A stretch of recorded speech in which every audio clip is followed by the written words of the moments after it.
Ok, concernant la question de comprendre la logique qu'il y a derrière la transition entre sol mineur et fa.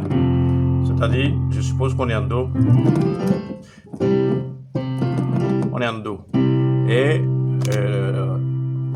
la règle dit qu'on peut jouer un accord de sol mineur, et même avec do à la main gauche, et puis ça nous conduit à un fa.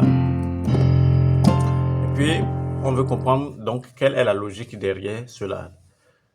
Pour expliquer la logique, je vais partir d'un principe très simple qui dit que, je vais partir d'une règle qui dit que l'accord de do septième, lorsque je joue l'accord de do et que j'y ajoute cette note là, si bémol, d'accord?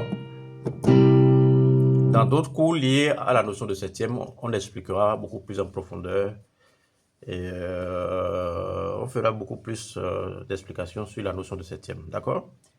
Mais ici, on dit simplement que lorsqu'on joue do avec cette note-là qui s'y ajoute, ça conduit logiquement à un fa. D'accord? Donc, do septième. Ok? Même vous, à votre oreille, vous allez remarquer que, effectivement, ça sonne agréable. D'accord? Donc, c'est de ce principe-là qu'on est parti.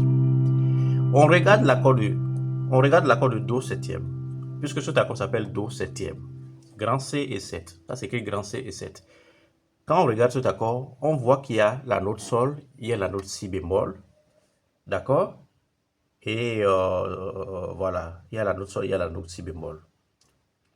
Alors que dans un accord de sol mineur, sol majeur, qui conduit sol majeur, je rappelle que sol majeur, on a juste besoin de diminuer la tierce pour avoir sol mineur.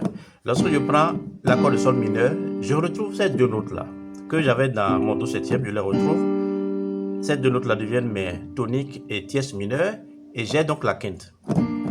Cette quinte aussi, on peut dire qu'elle fait partie de l'accord de do puisque si on l'ajoutait à l'accord de do, elle apporterait un plus. Elle apporte une couleur à l'accord.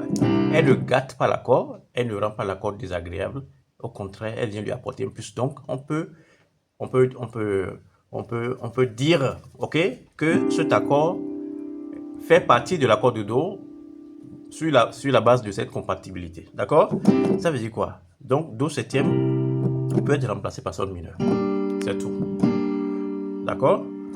Et ce sol mineur, soit on le joue entièrement avec sol à la main gauche pour aller à fa, soit on le joue avec do à la main gauche, sol mineur sur do pour aller à fa. D'accord? Donc voilà un peu la logique, c'est tout. D'accord?